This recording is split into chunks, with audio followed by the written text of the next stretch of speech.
Mr. Bagenstos, I am a gastroenterologist. You are a learned law school professor. It is with trepidation that I shall engage in this conversation. Okay?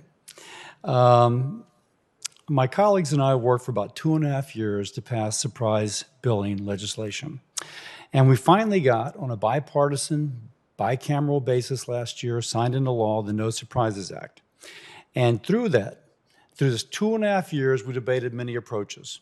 It got all the stakeholders together, and we finally, and among these approaches were a straight benchmark payment, an independent dispute resolution process with the median in-network as the primary factor, and finally, a more open and robust independent dispute resolution framework, directing the arbiter to consider a variety of factors. That was ultimately what got the stakeholders, both parties, and both committees together. Okay, that's the prologue, if you will. And so now I apologize for the legalese, but you're going to immediately get this. And if I lose those who are not attorneys, I apologize, but this is important. This is how it's read.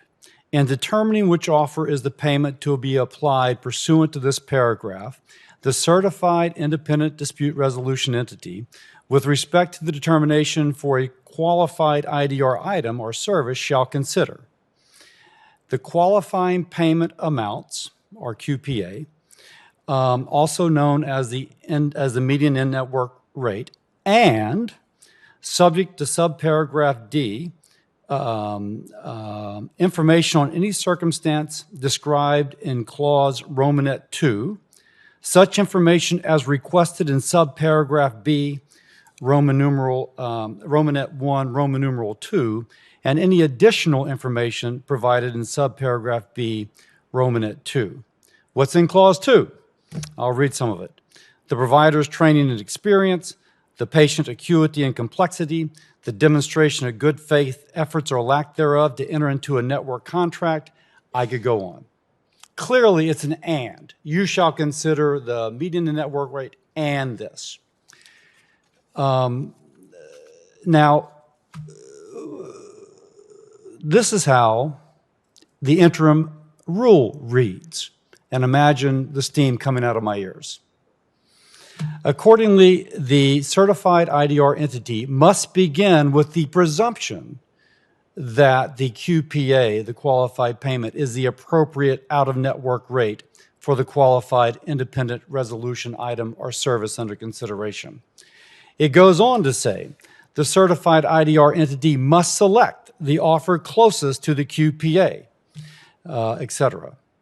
Now, I'm a gastroenterologist, but when I read that, intuitively I understand that the statute states that the arbiter shall consider the qualified payment along with everything else, and this interim rule states the arbiter shall presume that the QPA is correct, leaving out the reference to the other items in the other paragraphs in direct opposition of the plain reading of the text. Do you think it's right that HHS has rewritten a law that it took 2.5 years for Congress to come to, balancing the needs of various stakeholders, and now it seems as if one stakeholder has gotten their wishes? Is that a correct thing for HHS to do?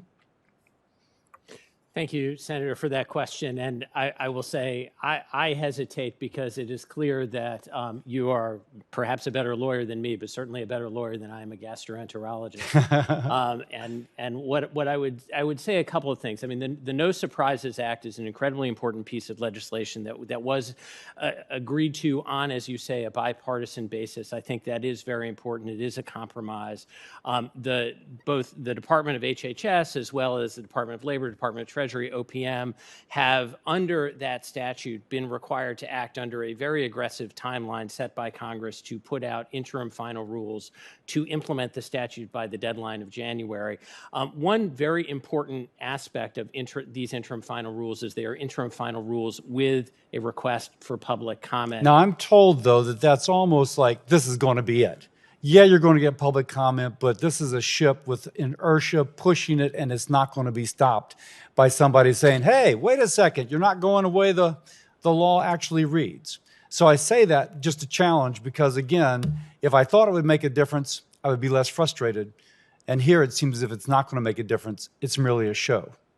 Well, Senator, I can assure you that should I be confirmed as general counsel, we will take extremely seriously the comments that are filed for these. Can I ask, though, real quickly, since you'll be a counsel, is there a difference between shall consider and shall presume? Because the interim final rule says shall presume, and the way we wrote it was shall consider. Yeah, Senator, so that is, I think, one of the very important kind of interpretive questions. The interim final rule does address that by saying that the other factors should be considered as well. But I understand your point, Senator, and I think. But in all seriousness, and I'm saying this not as a gotcha, because I don't know. You're the professor. Yeah. Is there a difference between shall consider and shall presume? So I think in the context of a presumption, you would necessarily consider other factors unless it is a conclusive presumption, which it's not in this rule. But I think the important point, Senator, that I would like to make to you is that I would commit that should I be confirmed to this position, we will definitely take a look at this as the comments come in and take very seriously the arguments that are made about whether this is consistent with the statute. And therefore, since there seems to be an equivalency between the two phrases in your mind, could I just ask that you would change shall presume to shall consider? So as I say, Senator, I would very much commit to considering any of the comments that come in. We're going to have to move on.